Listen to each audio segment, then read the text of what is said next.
The city hummed like a dying starship, neon signs flickering in the polluted air like the last gasps of a failing reactor. I staggered down an alley that smelled like yesterday's trash and tomorrow's regrets, blood soaking through my tattered paramedic uniform. My ribs felt like they'd been through a blender, and my head spun with the comforting certainty that I was about to become a very stylish corpse. I'd seen death before, in the cold eyes of overdosed partygoers and the burnout husks of riot zones, but I'd never seen it this close, like an old friend dropping by unannounced with a six-pack and a grin. The universe had always had a sick sense of humor, but tonight it seemed determined to hammer the point home with a cosmic sledgehammer. My vision blurred. I collapsed beside a dumpster that smelled suspiciously of pickled eels. That's when she appeared, stepping from the shadows like a nightmare that had wandered off the wrong film set. Tall, ethereal, silver eyes that seemed to swallow the light, and a smile that could have sold me interstellar insurance. She wore a black leather coat that would have made a bounty hunter swoon, and her skin shimmered like moonlight on a pool of alien oil. "You look like you've had a rough night," she purred, her voice smoother than recycled whiskey. "Want some help with that dying thing?" I tried to laugh, but it came out more like a cough. "No offense, lady, but unless you've got a plasma transfusion in that coat of yours, I think I'm a lost cause." She crouched down, eyes glowing faintly. "Actually," she said, flashing a grin that revealed fangs. Actual fangs, the kind of dental work that would send my dentist into early retirement. "I've got something better. It's not exactly FDA approved, but hey, desperate times, right?" I squinted at her. "Let me guess, alien vampire blood?" She clapped her hands like I just guessed the punchline to the universe's worst joke. "Bingo. Bonus points for quick thinking. You'd be amazed how many humans just pass out or scream about devils and garlic. So, how about it? You take a sip, you stop dying. Simple as that." I tried to process that. Alien, vampire, blood. At least it was a refreshing change from the usual overdose calls. "And what's the catch? I get to sparkle in the sunlight? Develop a taste for human kale smoothies?" She tilted her head, amused. "Well, you'll definitely sparkle. More like bioluminescence, really. But no kale smoothies, I promise. There might be some cosmic side effects. Enhanced strength, night vision, an occasional urge to snack on plasma energy bars. But hey, beats dying, right?" My head felt like a deflated plasma globe, but I managed a grin. "What the hell? Let's add cosmic vampire to my resume. I never liked the regular one anyway." Her eyes sparkled with mischief. "That's the spirit." She bit her wrist. Seriously, this was the weirdest night of my life, and let a drop of something impossibly bright and alien pool in her palm. It glowed like a tiny sun, or maybe a broken star. "Drink," she said, and I did. The world exploded. Colors I'd never seen danced behind my eyelids, and every cell in my body screamed as if it had just realized it could throw a rave. When it was over, I gasped for breath, 1,000 questions rattling in my skull. She leaned back, smirking like a cosmic trickster. "Welcome to the funhouse, Jack. You're not dying anymore. In fact, well, let's call it eternally inconvenienced." I stared at her, still on the ground, still bleeding, but feeling weirdly alive. Eternally inconvenienced? Great, just what I always wanted. Got a user manual for this cosmic upgrade, or am I on my own? She winked. "Lesson 1, never take yourself too seriously. That's the fastest way to get yourself killed. Again." I laughed, a sound that felt alien even in my own ears. The universe might be a cosmic joke, but at least now I had a punchline. And maybe, just maybe, I wouldn't die before I got to use it. I woke up in a place that looked like it had been decorated by a mad scientist with a neon fetish. Tubes of glowing liquid snaked across the walls, humming with that unsettling tone that makes your fillings itch. Vera was perched on a hovering stool, one leg crossed over the other like some interstellar yoga master, watching me with a grin that suggested she knew exactly how confused I felt. "Rise and shine, cosmic cupcake," she said, tossing me a black jumpsuit with more zippers than seemed strictly necessary. "You've got a busy schedule. There's a plasma dealer at noon, a karaoke brawl at 6, and a quantum plague that's threatening to collapse the local dimension. But first, breakfast? I squinted at her. Breakfast? Let me guess. Something that glows, bites back, and may or may not rearrange my DNA? She snorted. Close. But today you get coffee. Real coffee, I think. Or at least something that claims to be coffee. Don't ask too many questions. She handed me a steaming mug. The liquid inside shimmered with an iridescent sheen that defied the laws of common sense, and probably a few local ordinances. I sniffed it suspiciously. Is this safe for, well, whatever I am now? Define safe. She winked, leaning back. It won't kill you. Actually, nothing will kill you, technically, unless you annoy me enough. I raised an eyebrow. Well, that's reassuring. I took a sip and a million tiny sparkles danced across my tongue like a cosmic parade. Okay, that's different. Like coffee with a side of the universe. Gets the cosmic gears turning, she said. Trust me, you'll need them. We've got to introduce you to the council. And by council, I mean a bunch of ancient vampires with the collective sense of humor of a rusty starship. They run things around here. Blood trade, energy smuggling, interdimensional karaoke tournaments. If you're going to survive, you need their blessing. Or at least their indifference. I groaned. Council of Cosmic Vampires. Great. Can't wait to see their PowerPoint presentation. Do I have to wear a tie? She cackled. Only if you want to make a memorable first impression. Otherwise, just try not to insult anyone's progenitor. That usually ends badly. We left the lab, or spaceship lounge, or whatever the hell it was, and stepped into a corridor that pulsed with shifting lights, like the inside of a dying star. Every few meters, a floating bot zipped by, spraying what smelled suspiciously like vanilla air freshener. I half expected a disco ball to drop from the ceiling. Vera led the way, her strides graceful and feline, while I stumbled along like a newborn space giraffe. Every time I tried to catch up, I got distracted by something glowing, or humming, or wiggling on the walls. So, I said, dodging a tentacle-shaped maintenance drone, do all space stations look like the inside of a rave club? Or is this place special? She smirked. Welcome to the Red Spire. Half bar, half embassy, half black market. And yes, I know that's three halves. That's how things work around here. A door slid open with a hiss that sounded suspiciously like a snicker. Inside, a dozen figures sat around a massive crystalline table that shimmered like frozen lightning. They wore robes, suits, and in one case, a Hawaiian shirt with suspiciously well-fed lizards on it. The air vibrated with the low hum of secrets and the occasional belch of plasma exhaust. One of them, a tall figure with eyes like twin black holes and a voice that sounded like a broken subwoofer, turned to me. You're the new one, he rumbled, the one with the bad attitude and the caffeine problem. I gave him my best grin. Guilty as charged, and thanks for noticing. Vera elbowed me, her grin wicked. Lesson 2. Don't antagonize beings that can fold you into origami. I nodded, feeling strangely at home. Got it. Play nice. Drink cosmic coffee. Don't die. Sounds simple enough. She leaned close, her voice soft but sharp as a star shard. Welcome to your new life, Jack. Try not to trip over it. The council chamber smelled like burnt ozone and questionable decisions.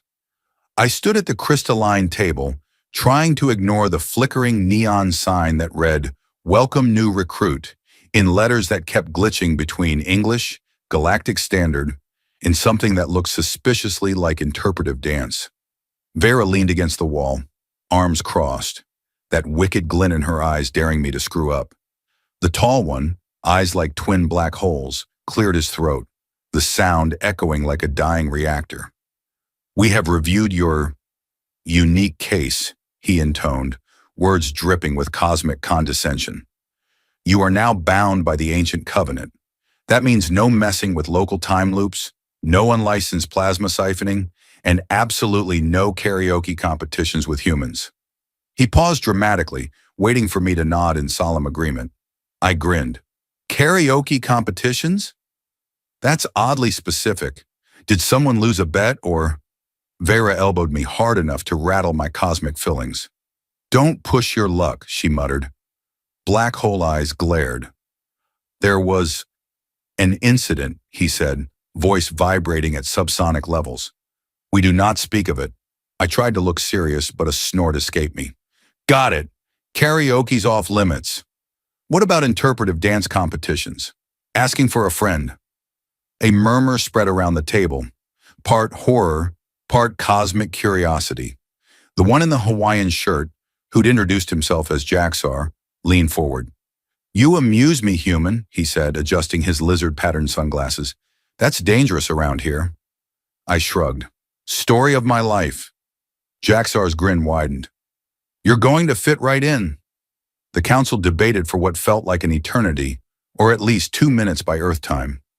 Vera stayed silent, watching me with an expression that was equal parts pride and exasperation. When the decision came, it was delivered with the solemnity of a black hole funeral. You will accompany Vera to Sector 17, Black Hole Eyes announced. There you will investigate reports of a quantum plague, a contagion that threatens both human and vampire alike. Failure to contain it may lead to the collapse of this dimension's stability. Also, no karaoke. I managed a grin. Understood. No karaoke. Quantum plague. Anything else I should know? Like, do I need a cosmic umbrella or something? Jaxar snorted. Don't get yourself killed, or worse, bored. Dimension collapses are incredibly tedious to clean up. With that, the council adjourned, leaving Vera and me alone in the humming corridor. She gave me a look that was equal parts amusement and exasperation. You really can't help yourself, can you? I shrugged. I'm a paramedic. Bad jokes are part of the uniform. She shook her head, but I caught the flicker of a smile. Come on, cosmic cupcake, she said. We've got a plague to investigate, and probably some new way for you to get yourself into trouble. We made our way to the hangar bay, a place that looked like a cross between a starship garage and a high-end karaoke lounge. Ships of every shape and questionable legality lined the docks. Vera led me to a vessel that looked like it had been built by a committee of insane engineers and desperate stand-up comedians. It was bristling with cannons, antennae, and what I was pretty sure was a disco ball. She punched in a code, and the ramp descended with a squeal. Welcome aboard the Eternal Inconvenience, she said, smirking. I laughed. Best ship name ever. She gestured for me to follow. Strap in. Sector 17 is 6 jumps away, and they say the local star's having an identity crisis. We might hit a temporal wave or two. I climbed aboard, my head buzzing with questions. Hey, do I get to push any buttons? Maybe fire a cannon or two? Vera's grin widened. Sure, Jack. Just try not to blow us up on the first jump. I'd hate to be stuck in a time loop with you. I settled into the co-pilot seat, grinning like a cosmic fool. No promises. As the engines hummed to life, I felt the thrill of the unknown coursing through me. A quantum plague, a dimension on the brink, and me, an immortal paramedic with a cosmic sense of humor, ready to take on the universe. We jumped into Sector 17 like a cosmic slingshot fired by a caffeinated octopus. The Eternal Inconvenience shuddered as we slipped through a temporal wave that felt like a roller coaster designed by a sadistic physicist. The cockpit lights danced like a disco on too much plasma syrup. Vera punched buttons with the calm of someone who'd done this 1,000 times, maybe in multiple lifetimes, and I just tried to hold on to my lunch. Welcome to the edge of nowhere, she said with a grin, eyes glinting. Population, 1 quantum plague, a few vampire outlaws, and maybe, if we're lucky, a halfway decent coffee stand. I groaned. Let's skip the coffee stand this time, yeah? Last time I drank your cosmic coffee, I hallucinated a dancing toaster for 3 hours, she chuckled. Consider it training for dealing with quantum anomalies. Speaking of which, scans are picking up fluctuations that look like a plasma rave gone sideways. We're heading into the plague zone. A plague zone. Great. Just what every immortal paramedic needs on his resume. The scanners spat out data faster than my brain could process.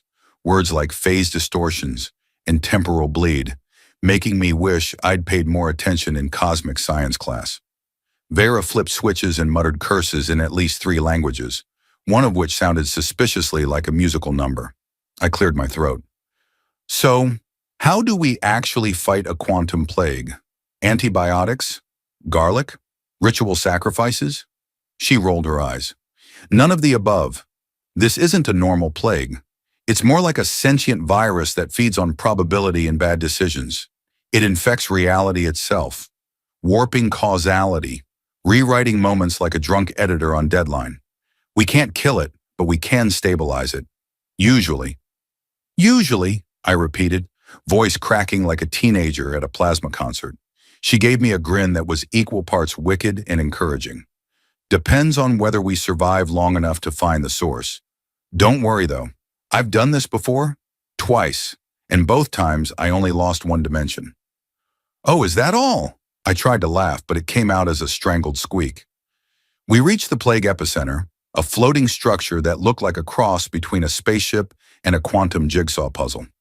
It shifted shape every few seconds, like reality itself was trying to figure out how many corners it should have. Vera landed us on a platform that may or may not have existed a second ago. She pulled a device from her belt that looked like a cross between a tricorder and a kazoo. This'll help us track the epicenter. Stay close and no wisecracks. This place eats wisecracks for breakfast. I raised an eyebrow. What about lunch? She sighed. Just try to focus. We moved through shifting corridors that smelled like burnt thyme and stale cosmic coffee. Every few steps, the walls rippled like they were laughing at us. Vera's device beeped, warbled, and occasionally belted out show tunes. She muttered curses while I tried not to get motion sickness. Jack, she said, voice tight, it's close. When we find it, it's going to try to infect us. You need to resist it. Stay anchored. Think of something that keeps you grounded. I nodded, brain scrambling. Like pizza? She sighed, but I caught the ghost of a smile. Sure, pizza. Whatever works. We rounded a corner, and there it was, a seething mass of quantum nonsense, flickering in and out of existence like a badly tuned cosmic radio. It pulsed, reaching for us with tendrils of warped probability that smelled faintly of burnt toast. I took a step back. This is worse than the time I accidentally watched reality TV in VR. What now? Vera's grin was fierce. Now we show it who's boss, and maybe crack a joke or two while we're at it. She raised her device and fired. The plague screamed, a sound like every bad decision I'd ever made condensed into a single cosmic punchline. I followed her lead, trying to stay grounded in pizza and wisecracks, and that grin that made even the worst dimension feel a little less terrible. As the plague shuddered, I laughed. Not because it was funny, okay, maybe a little, but because it meant I was still me, still Jack, and maybe, just maybe, I'd live to tell the universe the punchline. The plague's last echo died in the air like a bad joke that finally stopped getting laughs. Vera holstered her device with a flourish that would have made a space cowboy proud. She shot me a grin that said, "Told you so," and I found myself grinning back. My heart, or whatever cosmic thing had replaced it, thudded with relief. We'd done it. We'd actually stopped a plague that could have unraveled reality itself. And I didn't even spill my cosmic coffee. Nice work, Cupcake, she said, smirking. You didn't even pass out this time. I let out a breath that felt like it had been holding all the worries of the last century. Was touch and go there for a minute. I think I might have found religion, specifically one that worships pizza. She snorted. I'll sign you up. But first, we should report back to the council before they start thinking we've run off to join the interstellar circus. Tempting, I muttered, but she was already guiding me back to the eternal inconvenience. Her steps light, like the universe had gotten just a little less heavy. As we jumped back through space-time, the ship's engines hummed with that weirdly comforting whine that felt like home. I slumped into the co-pilot seat, the smell of burnt circuits and Vera's cosmic perfume blending into something oddly comforting. I glanced at her, realizing that somewhere between dying and not dying, I'd changed. Hey, I said, my voice softer than it had been in, well, ever. Thanks for not letting me die, for, I don't know, sticking around. She tilted her head, her eyes shimmering with star stuff and something almost human. You're welcome, she said. Turns out, sarcasm is good for the soul, even the immortal kind. We landed back at the Red Spire to a hero's welcome that included confetti cannons, a suspiciously enthusiastic band of plasma saxophonists, and Jaxar wearing a Hawaiian shirt that could have blinded a small son. He clapped me on the back hard enough to make my teeth rattle. "Jack, you cosmic rascal," he boomed. "You saved the dimension. Drinks are on me, assuming you can drink them without collapsing the time stream." I laughed. "I'll take that risk. Though last time I drank anything around here, I hallucinated that my shoes tried to eat me." Vera joined in, her smile brighter than any star. "You handled yourself well, Jack." Even the council grudgingly agreed. That's a rare thing. Black hole. Eyes himself gave me a nod that could almost have been mistaken for respect, if you squinted hard enough. "You have proven unexpectedly resilient," he intoned. "Your sarcasm has not collapsed the dimension. Yet. We consider this an acceptable outcome." I gave him a two-fingered salute. "Thanks. I'll try to keep my sarcasm to subcritical levels." "No promises, though." The council dissolved into muttering, but Vera just laughed. "Come on, cosmic cupcake. Let's get out of here before they change their minds." We walked side by side down the corridor. The worlds feeling a little lighter than before. The plague was gone, the universe was safe-ish, and I was still me. Maybe a little stronger, maybe a little wiser. Definitely still sarcastic. "You know," I said, glancing at her, "if you told me a week ago that I'd end up immortal, fighting quantum plagues with an alien vampire, and that I'd actually enjoy it," she laughed, the sound like stardust in the wind, "I'd have told you were cosmic toast." "Yeah," I said, grinning, "but cosmic toast with style." She grinned back, and we stepped into the corridor's shifting lights, laughter trailing behind us. And in that moment, I knew that wherever this crazy universe took us, I wouldn't trade it for anything. After all, immortality is a long time to fill, and I'd finally found the right cosmic partner to fill it with laughter, plasma raves, and, occasionally, pizza.